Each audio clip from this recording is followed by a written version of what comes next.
Je suis là en représentation de notre ONG, l'Assemblée mondiale Amazir, que nous avons élaboré un rapport à côté d'autres ONG Amazir sur la situation des droits économiques, socio et culturels Amazir au Maroc. Et bien sûr, l'État marocain n'avait pas respecté les recommandations que lui avaient demandé les Nations Unies en ce qui concerne ce domaine de ces droits. Et nous, ce qu'on a relevé par rapport à 2006, c'est que le Maroc, justement, il a respecté le fait que Tamazight il a été érigé comme langue ou reconnu comme langue officielle. Mais depuis 4 ans, rien n'a été matérialisé sur le terrain. Et il y a eu même des régressions dans le domaine amazigh, comme la régression de l'enseignement de l'amazigh, l'interdiction de parler en tamazight au Parlement marocain. L'État marocain, à travers son ministère de l'Intérieur, commence à s'accaparer ou à exproprier des terres collectives aux tribus amazigh. Bon, un tas de violations, et c'était l'occasion idéale pour exposer ça aux Nations Unies, à l'opinion publique mondiale, de ces violations très graves, où surtout où on a dénoncé cette politique continuiste de l'État marocain qui se base sur un apartheid anti-amazigh, dans le fait que les institutions de l'État sont accaparées par une élite qui est arabo-musulmane, ba'athiste, raciste envers les Amazirs, et sur le fait aussi de cette politique d'apartheid, ça se voit par exemple dans le traitement des prisonniers politiques.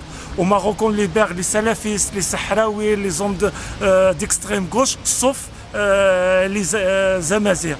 Et le dernier dossier, ça nous concerne aussi beaucoup à cœur, ce que l'État marocain, dans cette politique d'apartheid anti-amazigh, essaye de priver, d'interdire les manifestations. Il a essayé d'interdire notre marche au Forum mondial des droits de l'homme à Marrakech. Il continue à ne pas délivrer des autorisations aux associations. Et le pire de tout cela, c'est qu'il y a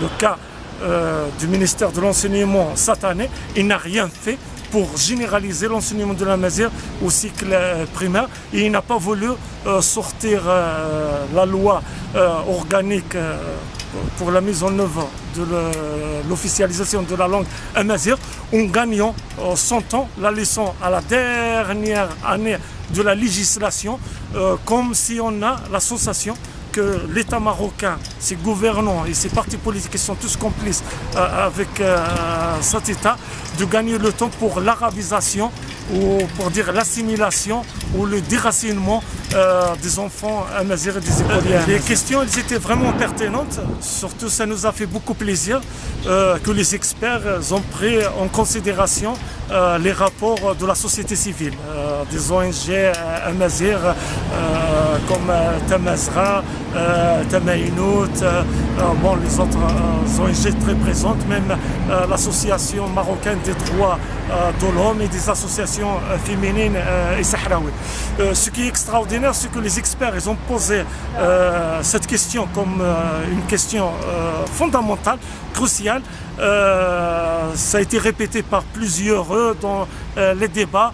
Surtout, ils ont insisté sur le fait que l'État marocain a tardé beaucoup à sortir la loi organique. Mais malheureusement, les réponses du gouvernement marocain en la personne de ce ministre Abdeslam Sadiqi, ça a été une déception totale pour nous, pour la société civile, surtout en affirmant que les revendications des Amazirs et les violations de ces droits des Amazirs, c'est un faux problème. il ne pourrait jamais être un faux problème. Il a donné une version officielle de l'État marocain dans le sens on sait personne qui est un Mazir, arabe, sahraoui. Ça veut dire cette vision toujours assimilationniste de se fondre tous dans ce nationalisme importé de Proche-Orient qui ne tolère pas la diversité ni les droits universels des droits de l'homme. Et ça nous a choqués. À chaque fois, elle répète le printemps arabe.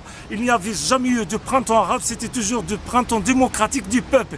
Et en plus, c'est les peuples d'Afrique du Nord, de Tamazra, qui se sont les premiers à se soulever contre les dictateurs qu'il y a eu dans notre continent africain. Espérons que les experts fassent de recommandations